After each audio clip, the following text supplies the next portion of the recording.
Bonjour à tous, bienvenue dans une autre liste d'animes très spéciale sur notre chaîne. Aujourd'hui, nous allons parler d'animes où le personnage principal finit par être placé dans le pire classement. Si vous aimez ce type de contenu, abonnez-vous et laissez votre like et maintenant commençons la vidéo. 16 races sensibles habitent Disboar, un monde supervisé par Tay, le seul vrai dieu. Le plus bas des 16, Humanity, se compose d'humains, une race sans affinité pour la magie. Dans un endroit où tout est décidé par des jeux simples, l'humanité semble n'avoir aucun moyen de sortir de sa situation difficile, mais l'arrivée de deux étrangers pose un changement. Sur Terre, les demi-frères Sora et Shiro sont deux inséparables qui dominent divers jeux en ligne sous le nom d'utilisateurs blancs. Bien que notoires sur Internet, les deux hommes croient que la vie n'est qu'un autre jeu ennuyeux. Cependant, après avoir répondu à un message d'un utilisateur inconnu, ils sont soudainement transportés vers Disboar. Le mystérieux expéditeur s'avère être Tay, qui les informe des règles absolues du monde. Après le départ de Tay, Sora et Shiro commencent leur recherche de plus d'informations et d'un endroit où séjourner, les emmenant à Elkia, le seul royaume restant d'Humanity. Là, le duo rencontre Stéphanie Dola, une fille émotive en lice pour la souveraineté du royaume. En désespoir de cause, elle tente de regagner le trône de son père, mais sa témérité rend son objectif irréalisable. Inspirés par la motivation et la passion de la jeune fille, Sora et Shiro décident d'aider Stéphanie à remettre Elkia sur pied, dans le but ultime de devenir les nouveaux dirigeants du royaume énigmatique. Profondément sous la surface de Southern Cross Hill, une mystérieuse organisation connue sous le nom de Glittering Crux Brigade se rassemble fréquemment dans leur forteresse souterraine. Le groupe s'intéresse particulièrement aux Seabody, des géants de pierre qui peuvent se transformer en humanoïdes de combat massif, mais uniquement dans un domaine connu sous le nom de Zero Time. En trouvant et en brisant les sceaux des 4 jeunes filles phoques de l'île, Glittering Crux espère se libérer de Zero Time et utiliser les Seabody où bon leur semble. Une nuit, un jeune homme nommé Takuto Tsunashi s'échoue sur le rivage de l'île et est secouru par Sugata Shindu et sa fiancée Wako Hagemaki, l'une des filles phoques de l'île. Après son réveil, Takuto se lie rapidement d'amitié avec les deux et s'inscrit à l'académie locale, où nombre de ses camarades sont secrètement membres de Glittering Crux. Cependant, Takuto détient un secret, lorsqu'il est dans Zero Time, il peut utiliser son propre Seabody, le Tauburn. Dans la bataille à venir, Takuto et le Tauburn seront la clé pour empêcher Glittering Crux de briser le sceau de Wako et de réaliser ses ambitions néfastes. Seiya Kani, une lycéenne intelligente et extrêmement narcissique, pense que la belle mais réservée Isuzu Sento l'a invitée à un rendez-vous dans un parc d'attractions appelé Amagi Brillant Park. À son grand dam, non seulement l'emplacement est une installation délabrée, mais la date supposée n'est qu'une tournée de recrutement où Sento et la princesse Latifa Florenza, la propriétaire du parc à thème, lui demandent de devenir le nouveau directeur du parc. Leur cause de désespoir, comme stipulé dans un contrat d'occupation des sols, Amagi dispose de moins de 3 mois pour atteindre un quota de 500 000 visiteurs, faute de quoi le parc sera définitivement fermé et le terrain réaménagé par une foncière cupide. Seiya est conquis par la révélation qu'Amagi n'est pas un parc d'attractions ordinaire, bon nombre de ses employés sont des Maple Lenders, des êtres magiques mystérieux qui vivent dans le monde humain et se nourrissent de l'énergie créée par les gens qui s'amusent. Chargé des espoirs et des rêves de cette lointaine terre enchantée, Seiya doit maintenant utiliser ses nombreuses compétences pour remettre Amagi sur pied, ou la regarder s'effondrer sous ses yeux. À l'aube du XXIe siècle, la magie, longtemps considérée comme du folklore et des contes de fées, est devenue une technologie systématisée et est enseignée comme une compétence technique. Au First High School, l'institution des magiciens, les étudiants sont séparés en 2 groupes en fonction de leurs résultats à l'examen d'entrée. Bloom, ceux qui obtiennent des scores élevés, sont affectés au First Course, tandis que les Weeds sont des étudiants de réserve affectés au 2e cours. Maoka Kukunoretuse suit les frères et sœurs Tatsuya et Miyuki Shiba, qui sont inscrits au 1er lycée. Après avoir passé l'examen, le prodigieux Miyuki est placé dans le 1er cours, tandis que Tatsuya est relégué au 2e cours. Bien que ses résultats au test pratique et son statut de druide le montrent magiquement incompétent, il possède des connaissances techniques extraordinaires, des capacités de combat physique et des techniques magiques uniques, faisant de Tatsuya l'irrégulier dans un lycée magique.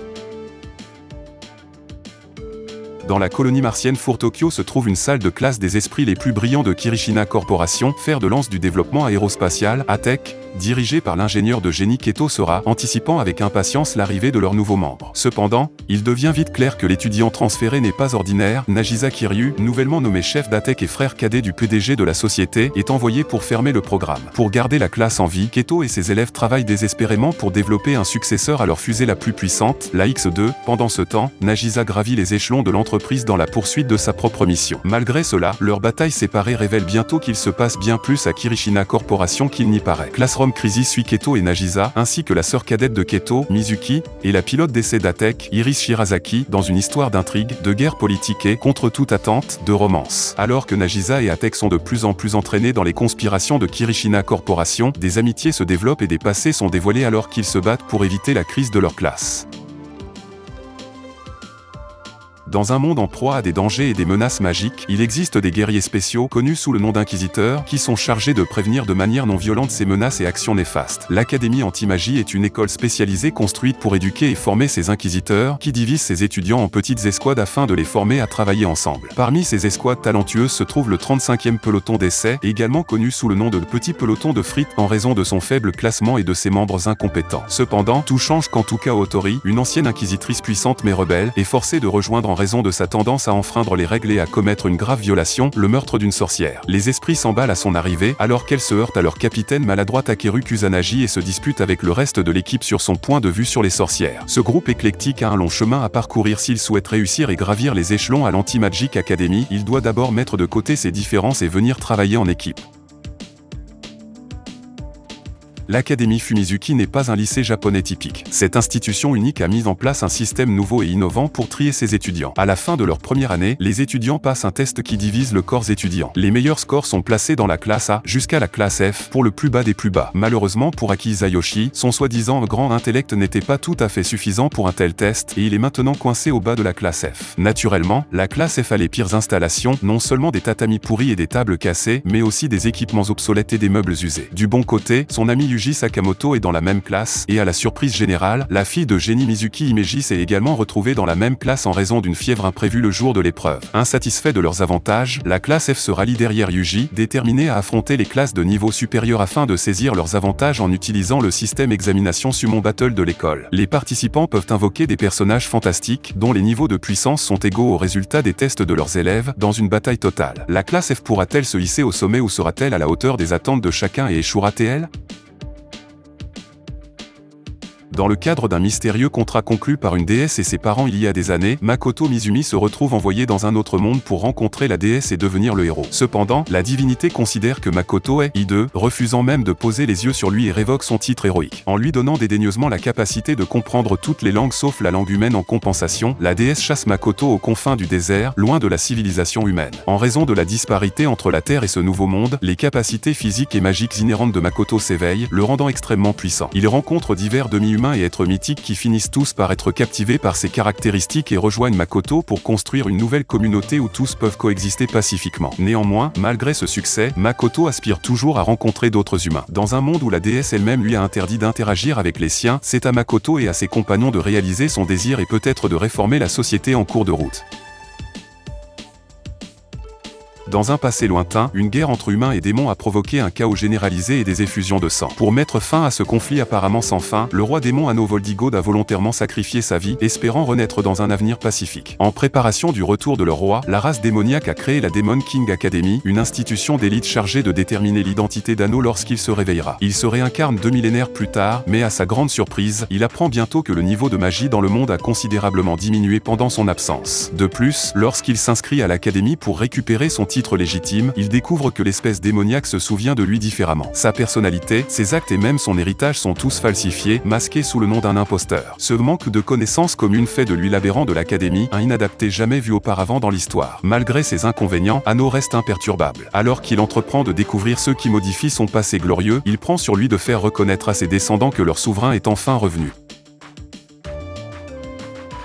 Stas Charlie Blue des Impoderoso Vampiro que gobierna el distrito est de Demon World. Seguin los rumors, es un monstruo sanguinario y despiadado, pero en realidad, Stas est solo un otaku obsesionado con la cultura japonesa y completamente desinteresado en la sangre humana. Dejando la gestion de su territorio a su subordinado, Stas pasa su dia holgazaneando, disfrutando del anime, el manga y los jugos. Cuando Fuyumi Yanaji, una chica japonesa, atraviesa accidentellement un portal que conduce al mundo de los demonios, Stas se lena de alegría. Pero justo cuando comienza a sentir una attraction inusual por ella, su territorio et atacado, ello que resulta en la prematura muerte de Fuyumi. Ella se convierte en un fantasma errantistas, cabizbajo, jura resucitarla, ya que esto significaría poder viajar al mundo de los humanos, algo con ello que siempre ha sonado. Blood lad siga Stas y Fuyumi, a los que pronto se unirán el mago espacial Bell y el medio hombre lobo wolf, mientras viajant para encontrar una magia que pueda devolver la vida a los humanos.